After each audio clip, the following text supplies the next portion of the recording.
about the Yazidi genocide. We talked about, a little bit talk about the history. We brought it all the way till today and the idea of being in other countries. So now we will have another panel who would be specifically talking about that, Yazidi community in Lincoln. Issues, concerns, and solutions. Pir Hadi, Harron, and Sidat. So if you guys come over here. So we might ask a question that just directed towards one of you guys, so you answer it. If others you believe that you also have another thing to add to that, you could add that after that the first speaker is done. The audience, you guys are also more than welcome, to ask questions, interfere, and that because this is our last session. So again, we brought it all the way till today. Harron already referred to that idea. Yes, we are not in Iraq anymore. We are in the United States. The idea of different religions, different communities, democracy, technology, all those pieces. So let's start with one a question. So this question is it's open for you guys to introduce yourself also, although most of the people over here, but we still would like to learn more about you. And so, and adding to that, so when did you come to Lincoln? The idea is, you got, Nawaf and Harron referred to that. So people went to Germany, went to Australia, Turkey name come to the situation, Iraq, and comes to the United States. But even in the United States, people Yazidis, they go to different states. So why Lincoln? So I would like to stop it there. So a brief introduction. When did you come to Lincoln? Why Lincoln for the Yazidi community? Why not California? So in case you don't know me, yeah, I came here in 2012, and the only reason I came here was just because of my family. We hear there is a community here. My initial plan was to go to Colorado Springs because I had friends from the U.S. Army there. They sponsored me, but I changed my plan just to be with my family, my larger family, siblings, everyone. I'm Tariq Qassim. I came here in 2014, just as Hadi mentioned, to meet with the community here. Even though they have offered me a free house for a 1 year I in Colorado, just because of friends and community, people like Hadi, I have chosen to come to Lincoln. Hi everyone, my name is Harron. I came to the United States in 2016. The part of the reason we moved is because my uncle was in the army, and we got an opportunity to move to the U.S. And we lived in Minnesota for about 4 years. The reason why we moved to Lincoln, Nebraska, it's same reason. We wanted to be close to our community. We wanted to be close to our people because that's how we thrive. That's how we build a community together. And then we found an opportunity. Now I work at Lincoln High School as a senior school community coordinator. Today makes me proud to be among my community, to really commemorate this difficult day. To be with my community, to be close to my community, and to remember the victims and also the survivors of this genocide, and also reflect on some of the current issues that are really facing our community, from the youth to the adult generation. So. Thank you. We will come to those types of questions. So the first question, again, as I said, it's a flexible. So one of you want to start first, answer the question. If the others, you have some other points beside the points that's mentioned, I have those two, and the audience also, you are more than welcome to add if there's others that's going on. We would really like to have a kind of like the big picture of what's going on for our community. So the question is, what are, let's not be pessimistic. There's a lot of good things also going on. So the question is, what are some of the strong points of our community and people in Lincoln?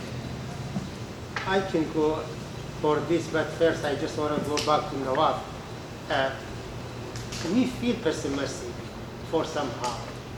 So, and then if I go back to Harron, he said that changing, so changing is positive, but unfortunately we not accept. And also Hadi mentioned a lot of times, you cannot raise your kids here as you were doing in Iraq. So I believe that we have to be open to the other cultures. We have a miscommunication among the community. We will come to those concerns and issues. What are some of the strongest points of our community? Good things that we are doing, the wins, our wins. Okay, the good things, we are here together. This is one of the good things, but I don't believe it's the best of it. It's the best things because we have communities in some other states. You were one of them. That I believe that I would say the good things that the huge number of communities are here. Kids know each other. They will not lose their identity, as he mentioned, or keep our native language. And again, if I said I'm pessimistic about because kids communicate with each other in English. It's hard to keep. This is my own opinion. Pir Hadi? I mean, I think one of the positive things there is a potential for change, some flexibility.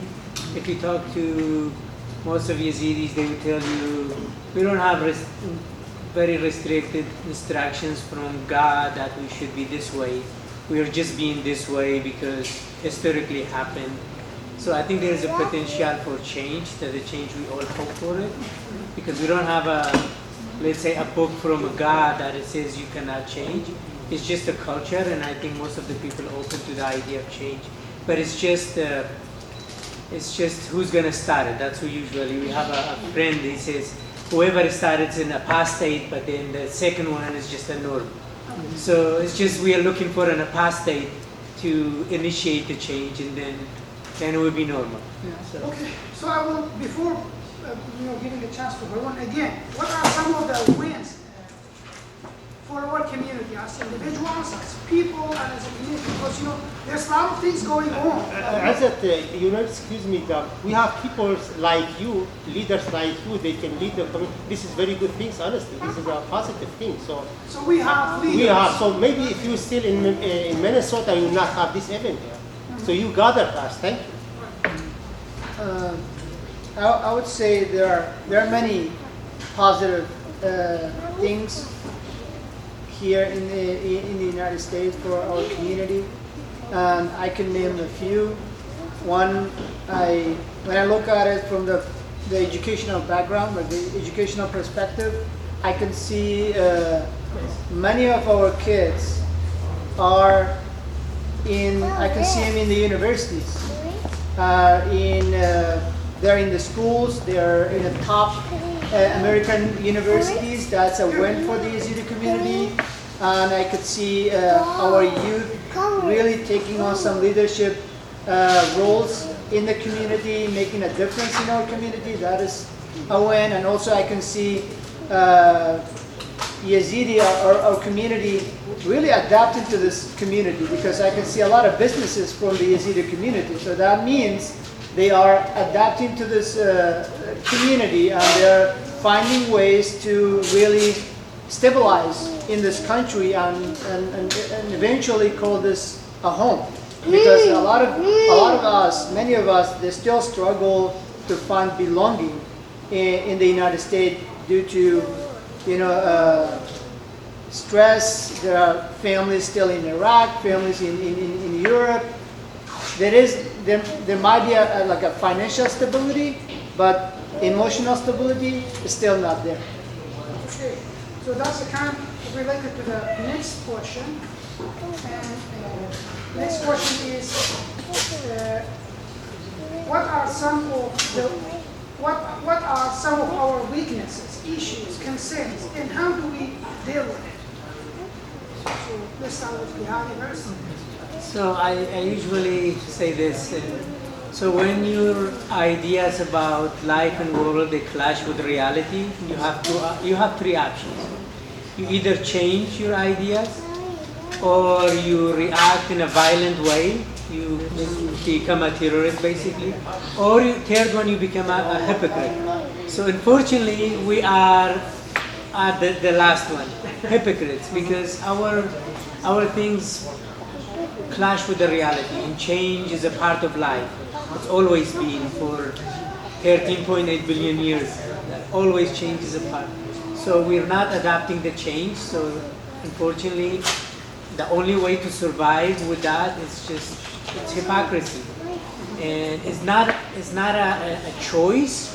Most of it we did not choose to be hypocrites, but it happened just because some of us we refuse to change. So I think that is the biggest challenge. So we have to sit down together. We all have kids, most of us, and we have to say, I'm not gonna be a hypocrite. I know that some things have changed. I know they are difficult. I know the community may look at me not in a bad way, but it's the time to not care and just admit it. So that's to me that's the biggest one. Yeah, I agree with Hadi, honestly.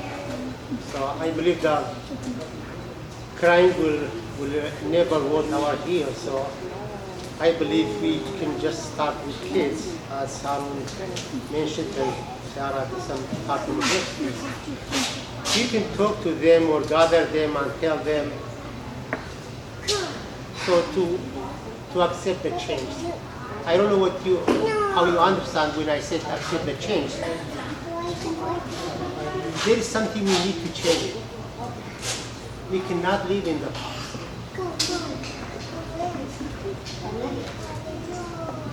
I guess I would. I agree with them, and it's really like I don't call it weakness. I just call it that we're not there yet. It's really like because most of us have come from a different society, and that doesn't mean it's a bad thing, but it means that are we gonna be here to be selfish for ourselves, or we want to create a future for the kids? Because eventually the new generation is going to school from the morning to 4 p.m., spending most of the time in the classroom. These are English classrooms, spending with the teachers who are different cultures, different identities, and different views and different way of looking at life. And they spend most of the time together with different people from different backgrounds. So how do we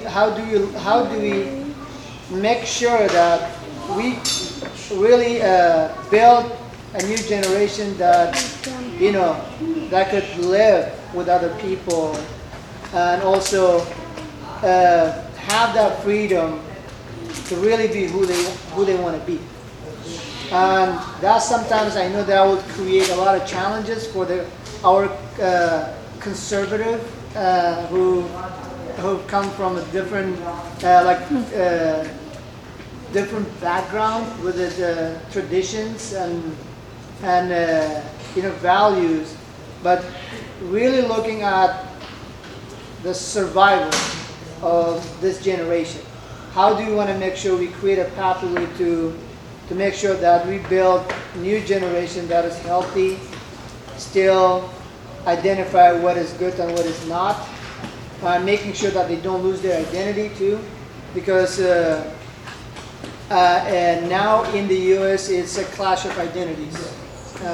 Everybody has the freedom to call themselves whoever they are. Like we have the LGBTQ community, we have the black community, we have other communities, they have the freedom to identify themselves whoever they wish to be. So because they're in the United States, and we want to make sure that we create a safe space for our kids to really be who they want to be, and also in a way that is safe for the community. So I totally agree with you guys, and as you said, like, this question will be flexible, so the others can, they could, refer to more issues and concerns. But before allowing, before starting with that, so it's not a question, it's just like for all of us. Is that the kind running from the responsibility for all of us? Because as you said, that, we still have the Christianity and the power of the church. We have the power of the synagogue. We have the power of the mosque. And with that idea, they are building their kids, building their future generations with the idea of home starts with the parents, leaders, all those pieces work on kids and raise them step by step to be more resilient. And you refer to the idea of the identity. So we have, even with the identity, there's a concept of spirituality, which means you're keeping the old and adding new to the old. The purpose is protecting the old, protecting the sunshine. Anyway, so we will just open it for the audience. You could reflect on the same concern and issues that is already there, or you can, in your opinion, what are some other concerns and issues that we as the Yazidi community in Lincoln we are facing that is preventing us, that's a kind of barrier in our mind. Go ahead. Yeah. So one of the points that they mentioned, it was about that we are speaking a different language, we are from different culture. So they regard it as a point of weakness. So basically, I believe that we call it difference. That's not a weakness.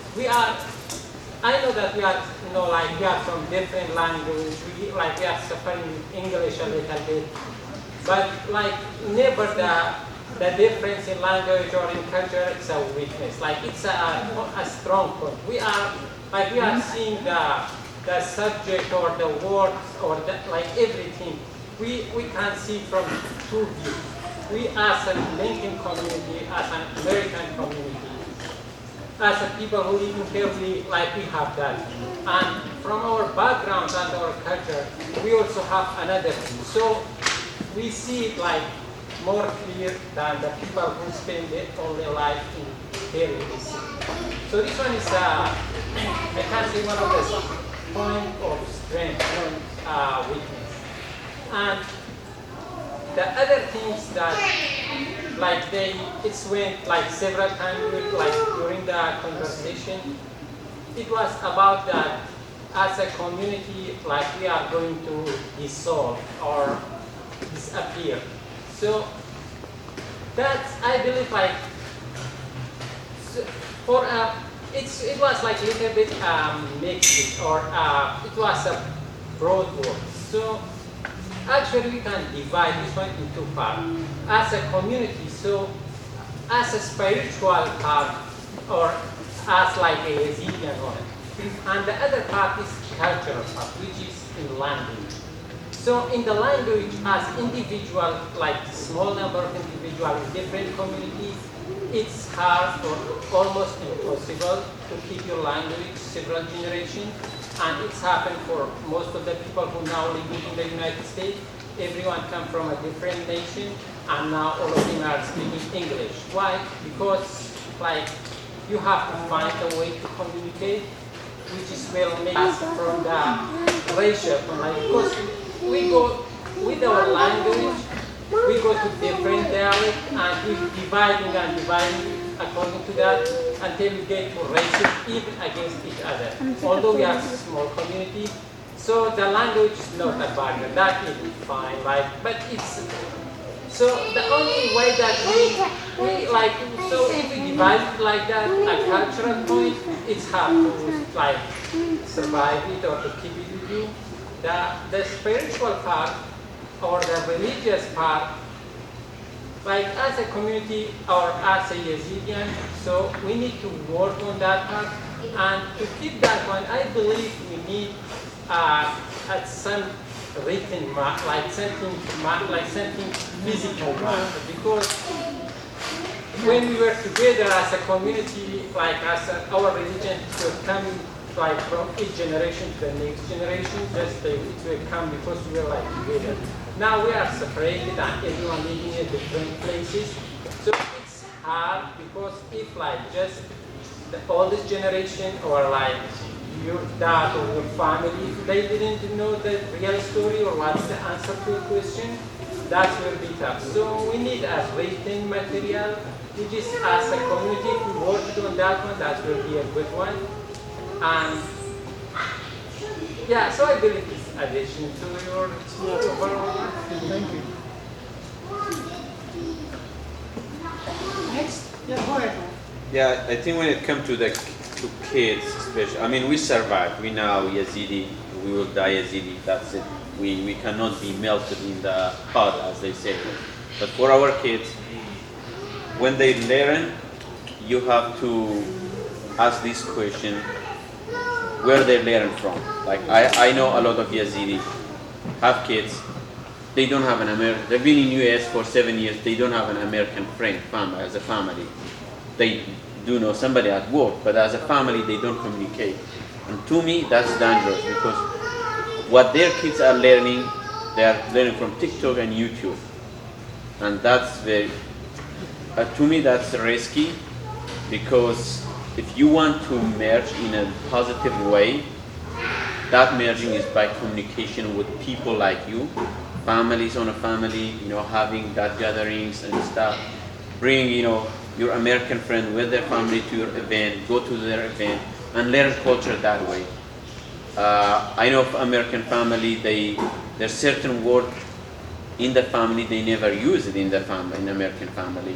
Their kids, there's some word like, they will not use it. But I go to the Yazidi family, all the kids using that word. So how they learn that word if the Americans are not using it?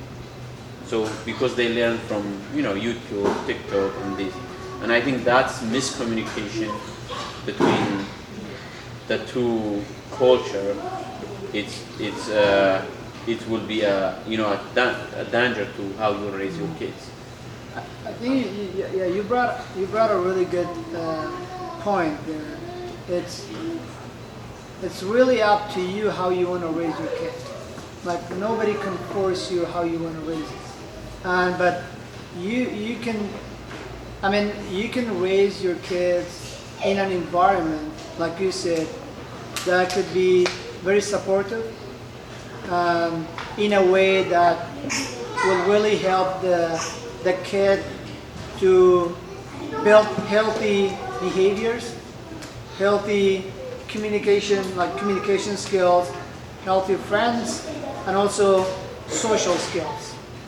And how, like I see that phenomenon too with our teens, that the level of language that they sometimes think, like I'm surprised, like the way they speak the language. There is, when they speak, there's only like 5 to 10 words, and then the others are just like a slang or street language or something like that. So that also really takes into account the level of parental, like observation or taking care of your kid. And sometimes not everybody has that luxury, but that doesn't mean we can't create that culture. Like us, the new generation, we can create that space for our kids when they grow up. Okay, this because it's a model. Like the kids is the model. You can raise however you want the kids to be raised. You can choose the environment. You can choose the space. But okay, the environment you are creating, is that good for your kids' development? So I just want to go back to Nawaf and Dr. Hazim. They mentioned very good 2 points. So Nawaf said that the Yazidi do not make American friends. That's unfortunately right. He's correct. Only one of them, only 1% can make a friends. Why? Just to be honest, because we scared from America. We said then our kids would have a relationship with their kids. They would make love. They would marry each other. Then we lost. So this is the reality. Then Dr. Hazim mentioned something very important also about how we can keep this culture. As a friend of us, a friend of Hadi's and mine, he visited us from Australia. I said, how is the Yazidi community in Australia? He said, they gone. I said, are they gone home? Are they gone back home in Iraq? What happened to them? He said, no, they gone. We lost that culture. There is no Yazidi culture in Australia. Hadi mentioned, always he mentioned why my grandfather was from Turkey, but I never miss Turkey. I miss Iraq and my kids are going to miss America. I believe that we have the phobia, parents have the phobia, not the kids. Hadi does have a American family friends, so they have a rotation to take their children to the school. I do have a same plan. Maybe you have, but I don't believe that all the community will go over this path. I think, Yes, Nazar. Yeah, so Sorry. I Nazar, think I just want to say there is a difference between culture, identity, religion, and between the personal space that we as a community, as individuals here in the United States are having. I mean, we haven't met in 6 months. Pir Hadi, we haven't met in maybe a year. You don't know what I was doing, right? Wherever I go, this is my personal space. I travel, I go whenever I want. But when it comes to religion, when it comes to, like you mentioned, Hazem, about the religion text, I think we need to start translating all our texts to English. I mean, all the qawls, all the television, I think that's all the dua, all the stuff we need to start we have a translating. project. We already did that. Yeah, so We're working on it. that's amazing. But when there is a difference between personal space, so you know, if you grab it tomorrow, he will have his personal space. But when it comes to religion and identity, that's different. I mean, he could be an advocate here for Yazid. He could be somebody who's very famous on Yazid as a case. But when it comes to personal life, personal opinion, that's a different thing. And I think those two clash, as you just mentioned. But I think we just need to realize how to separate them. I may be always a Yazidi, but then my own opinions as a person, as my like whatever opinions I have, my desires could be different. Yeah. So I think the other thing is like we can't force our ideologies and our own views on other people and to have them do something that is working for us. Right. So we need to be aware that we don't make that mistake, is because we want to make sure that everyone is doing what is working for them. Like, we have different personalities. We have introvert, extrovert. Some people, you can let someone go in a space, he would make 20 friends in 1 hour. But you can send one, maybe leave the room without making any friends. So it's really giving the time, and there's also it's not only the Yazidis who sometimes struggle with making family friends. There's also Americans that also struggle with making friends with the families. So it always comes down to the trust. Like, how do you build that trust? How do you trust someone to get to that point where you can rotate? So it takes time, and it takes energy, and it takes trust to really build those relationships where you can leave your kids with someone. So it really depends on how you look at the relationship, and are you comfortable with it or not. But I would highly encourage to make a relationship with anyone you trust. And I have friends and I have family friends. We hang out and we eat together. It's healthy. But is that easy? No, it's not easy. How long does it take? It takes a long time. So it's really you looking at the relationship and making sure, okay, so do I really want to invest in this relationship? That should be for every Yazidi. I think throughout the history, I mean, the Yazidis have started a relationship with Muslims, with Christians, with everyone around in their community. But really, how do you evaluate that relationship? Is this relationship worthy of my time and energy and investment? So it's really like any family relationship. It needs to take time and patience and really it's a reciprocal.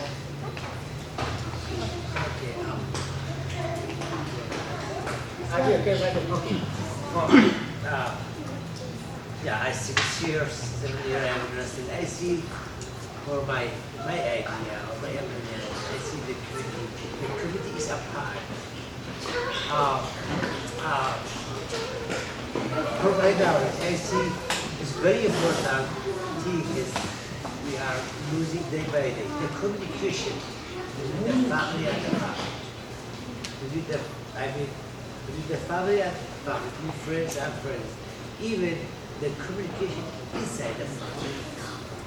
When I visit family, people close to me, even people, my people in Germany, my whole family in Germany. I noticed that kids are alone. They are in their bedrooms. I mean, I have a niece in Germany. 1 month I was there, she did camp, decided to hide with me. She was protected. After I came, she just regretted, I'm sorry, I did camp. I mean, don't be sorry. You should camp too. I see we should pass the culture to kids. How? We should communicate with them. We should talk to them. All of us, a lot of us, we have kids. We should talk to our kids in our native language, which we are not using a lot.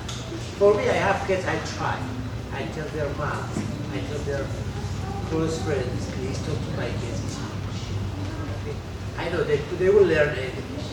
I am afraid about, I am worried about them losing their native language, which is my language, Kurdish Romantic. So I'm trying, when they, I mention for them, I talk 4 languages. I speak English, I speak Arabic, I speak Sorani, I speak Romantic. So for me, I see we have to focus on pass the culture to kids, communicate with them. I worked for like 4 years at the City Cultural Centers. A lot of people came to me from this community. I felt their applications, and their kids in their bedrooms, they are about 18 or 20 or 22. They don't read down, read or like clear their message so they emails their post they get. There's no communication with the kid, with the son and mom, with daughter and dad. Lack of the other communication. children. We are losing our cultures because there's no communications. I mean, we should communicate about food, we should communicate about music. I mean, we should teach, I think, our kids something about music. We should teach our kids the communications. When sometimes I go for that, I'm going to Hadi's Pir. I will take my kid. Why we are going there? Because they are our friends from our community. These people humanity, and we should support. Yeah. Should support our culture, languages, food, music, and a lot of ways. This is my idea. Sorry to interrupt you. I agree, Shah. I think I've seen, like ever since I moved to US and since 2016, I've seen this being common because the parents don't have that open conversation with their kids. And sometimes it gets to the point when it's too late. Like I see the American parents, they have weekly conversation with each of their kids. Okay, how's it going? How you feeling? How is school going? I feel like in our culture, it's like, it's not there. Like my dad would never go and talk to my sister, like, hey, how's it going? Like, they feel like it's like a stigma or something. Like it's stigmatized. Like, yeah, I know they're feeling good, they're doing good. And that sometimes creates, like that, that space where the kids don't feel comfortable coming to their parents talking about issues that really important. It can be sexual topic, it can be about sex, it can be about the relationship, it can be about anything. And I see that a huge barrier to really to have an open conversation with your kid. I plan to have that conversation with my kid. Like the moment they're born a kid, I'm gonna have weekly conversation and check in with them, so like how it's going. And to build that relationship, it will really prevent the problems from happening. Even like I see American parents, they have conversation with their kids about not having sex at this age, which there's nothing wrong with it. But like those little conversation when you have with your kid and you build that relationship, I will come to you and talk to you, and I will come and have a conversation about a different topic. When you build that relationship, then you create a healthy habit for your kids too. But I just don't see it there in our community, to be honest. And I don't know if there is a pride involved in it, but I don't see it. And I can start from my own father. It's not there. And I've talked to him. It's like, I want you to go and talk to my siblings. And every week or 2 weeks or a month, just check in with them. Say like, how is the school doing? How's life? Sometimes a simple conversation like that can prevent a lot of problems in the future. But the culture is not there. Like, how do you start it? You start it from yourself, to be honest. We are losing communication in us. For example, I would say, we are friends, right? And I believe we like each other, so how we communicate. So then, every how many months we communicate? 2 days, 3 months. There's miscommunication. Just as Nazar mentioned that we're not seeing each other for months. For months. We are the problem. We are losing our culture by ourselves. That's correct. I see that. Holidays, events, this things make our culture alive. But we are losing our holidays. We are losing our events. There's no dawat, right? Have you seen dawat since 2 years? One dawat, right? A party. There's no dawat because we are losing it. And eat. So Holidays, we are losing it. We'll stop it there and we will move to our next point. I totally agree with all those points that's mentioned, and the last one specifically that by Shahab. That a lot of communication, as you guys referred to it many times. And so parents are busy. This is the United States. We work for 12, 14. Some people, they work one full-time and one part-time. And so that would lead us to some other question related to community. Because the family is not only built by the parents. The family is built by the community. I look at my community and also are my leaders. So let's move that conversation. That's my question. Is it hard to build a more united and harmonized community? Is there a possible process to work toward that? All these are issues, concerns, lack of communication, family are not talking to. So, and at the same time, hopefully the kids are also rebelling sometimes. When they say their parents are barely speaking English and they speak fluent, like a kind of like a fluent language. They are at school, they see program, technology, something like that. So they right away they cut that channel of communication with their parents and not listen and stuff like that. So all those issues come to the situation. And another point is culture is never, it's never about the idea of, just change everything. There's the idea of assimilation. That's bad. And I referred to that in many conversations before.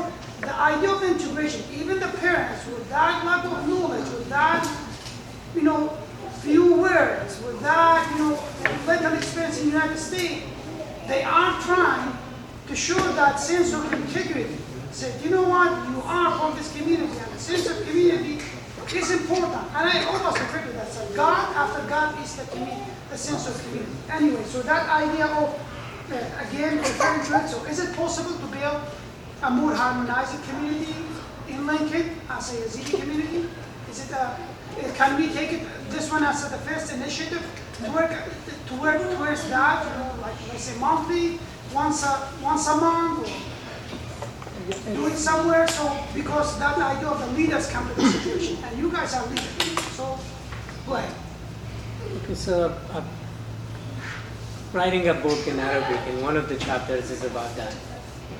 And so many things, but a couple important things. So one of them, we are moving from tribalism, the religiosity. So for example, before communities were united because there is this religious person is in charge of everything and just ordering everything. Or this tribe leader is in charge of the tribe and it's just his order.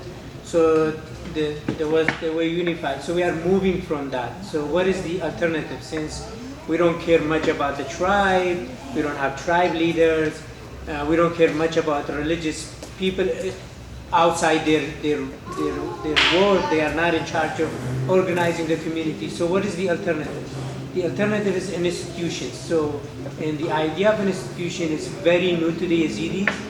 And this concept is just, I talk to many Yazidis who even graduated from college, and they just, it's for difficult for them to understand the idea and make the transition. Like just moving from the idea of tribe and religious or dictatorship to an idea of now we need an alternative. The alternative is in institutions.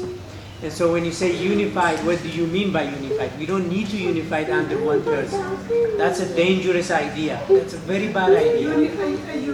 United under one person or one organization or one idea, that's a dangerous idea. A unified, it's mean many ideas, many institutions, but they do work in harmony. They have some common goals. They may disagree sometimes. So we still don't have that one.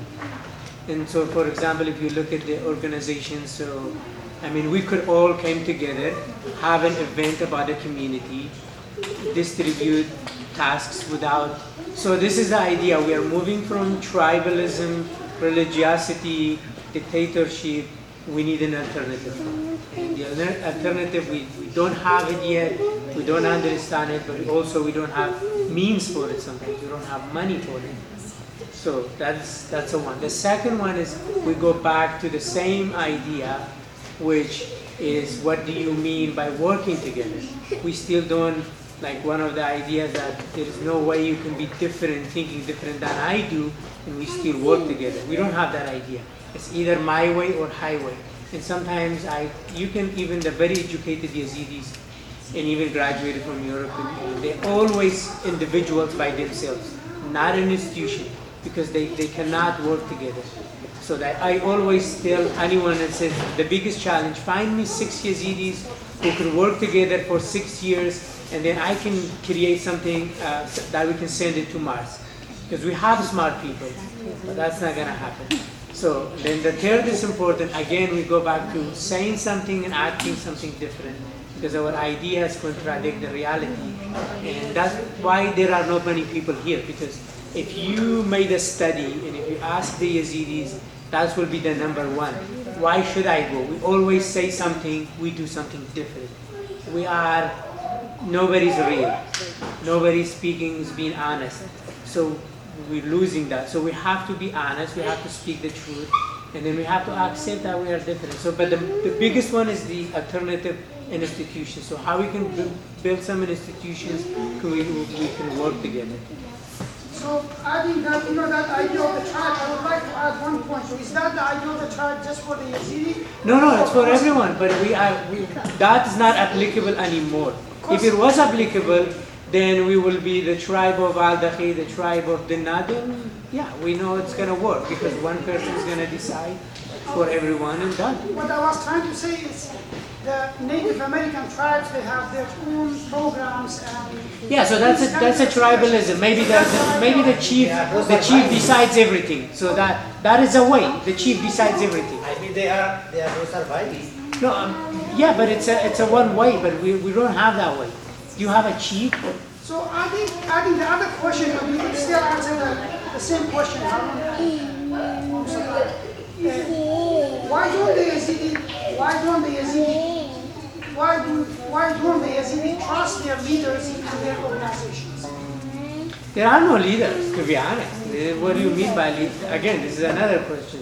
We all do some parts. Some of you may see the work I do is valuable. Some of my way maybe see it as a dangerous to the society. So what I mean is just we need institutions. We all do work in our own ways, but we still can have some common goals.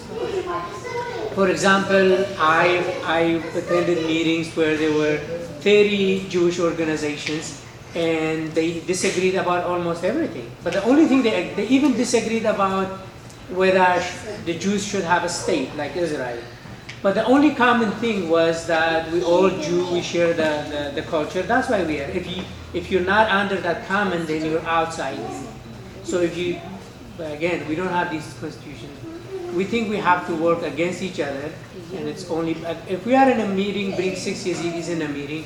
As soon as one of them that the other 5 says, "Oh no, I don't think your idea is a good idea," he's out. He's out.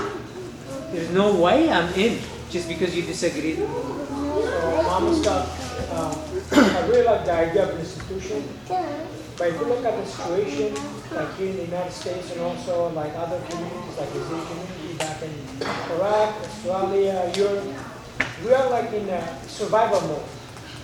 Like, how can we like put all the like, Change that? Like, how can Yeah, we put all the that words is. on the side, but also like. An work institution together, was you the know, solution. We how- suggested that. So we need some international Yazidi institution if we want to move from the survival mood to a different mood, to a stable mood. But again, we don't have the means, but also we sometimes don't have a will or a knowledge to make that happen.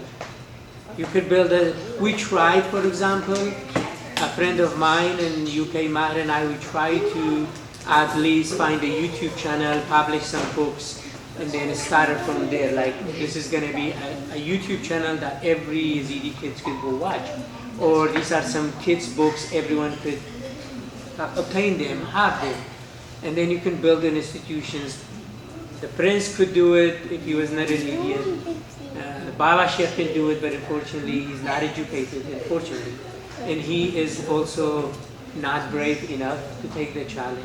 There's a question. So, So the idea of the YouTube channel, it's like it's teaching kids, right?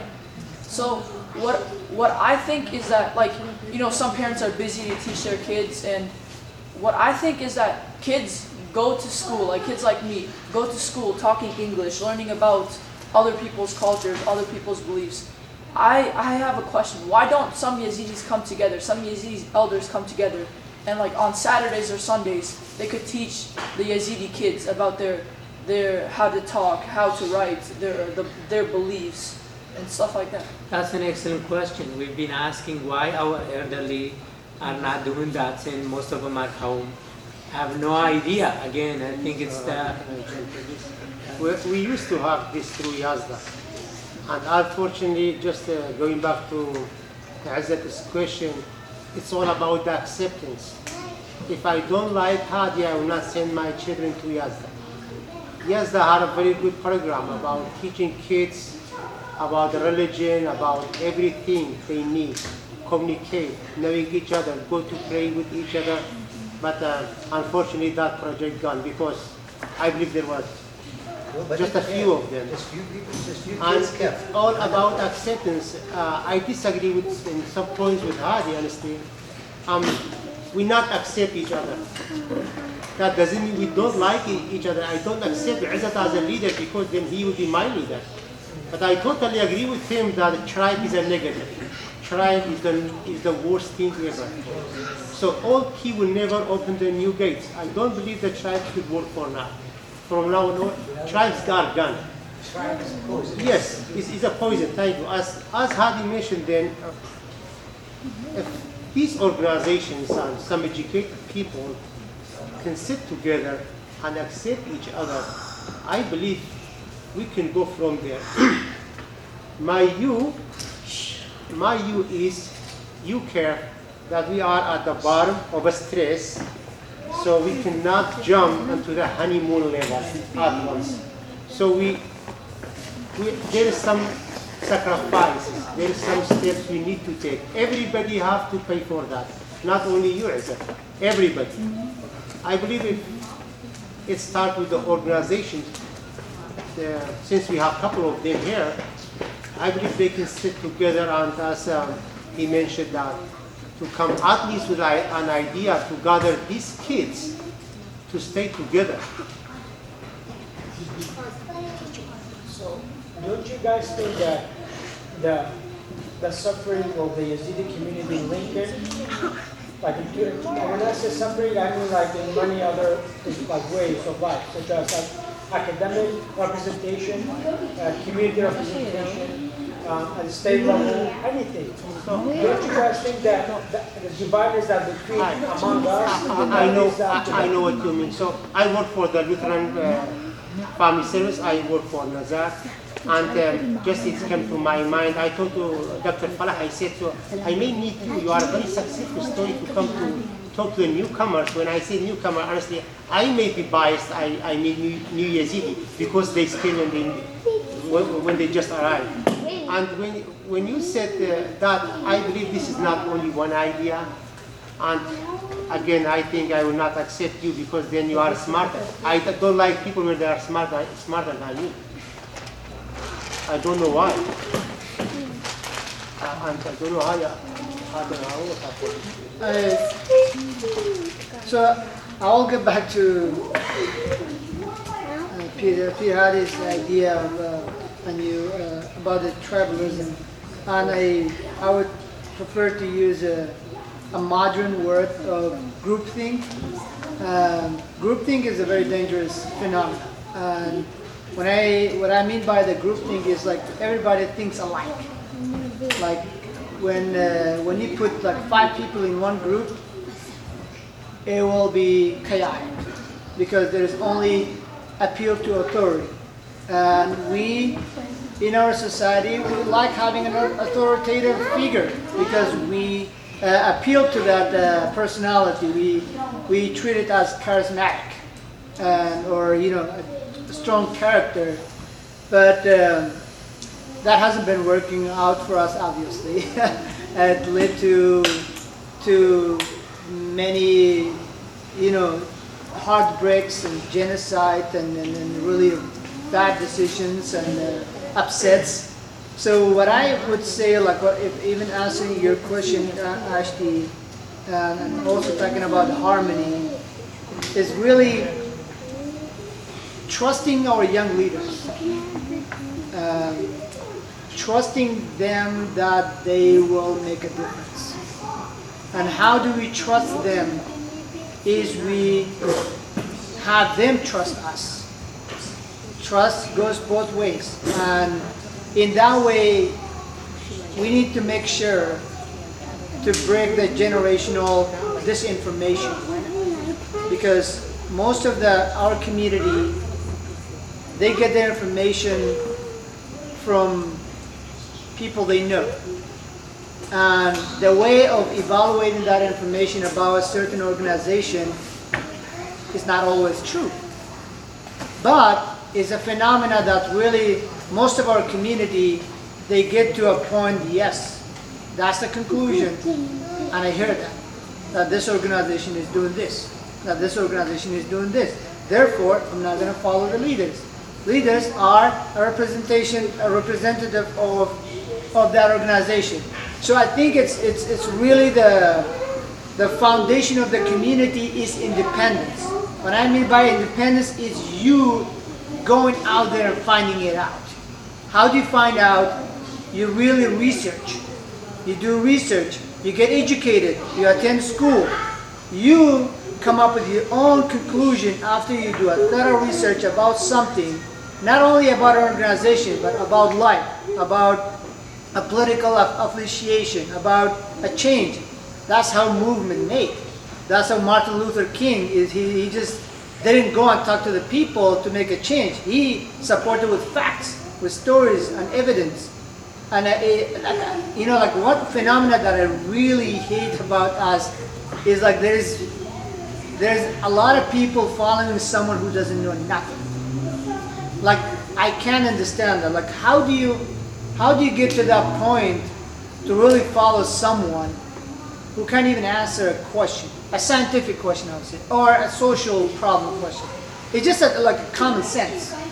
It's a common sense. Like, okay, do you? To you, because your postulates are different. Yeah, your it's like worldview. we need to create that culture. We need to create that society or generation where my kid would come to me and argue with me about a point that I just made. We can't move forward if we don't make a culture like that. Like we can't move forward, we can't heal if we don't create a generation that can independently come up with their conclusion about certain issues that could differ from our own views.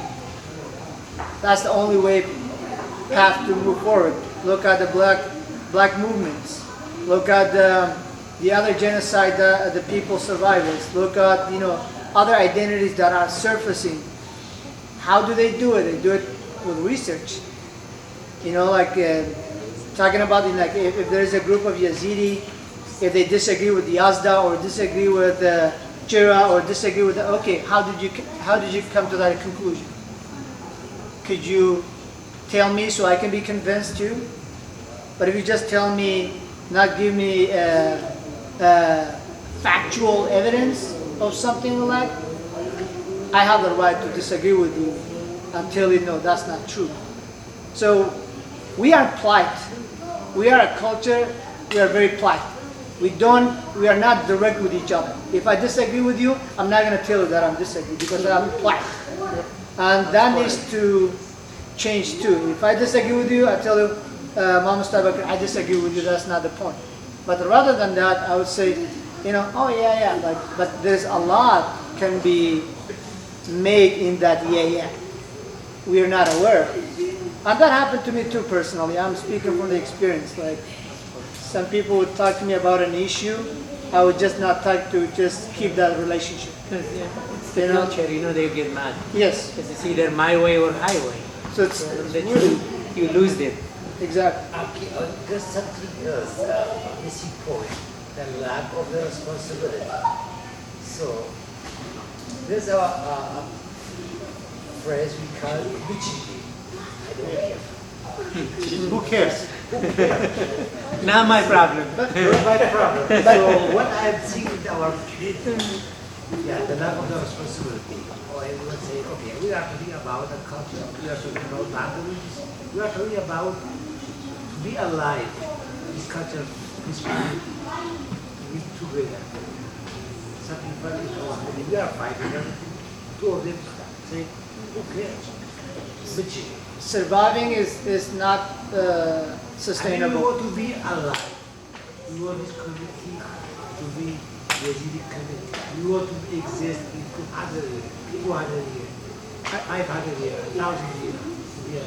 I know, but What's the strong point? How we could survive? So, Shab, just going back to Harron, he mentioned Martin Luther King. So, how he started? He said, only together we can start. That's why all the black communities start together. So, besides all those points that have been mentioned, I support the idea of what do we need to do to survive?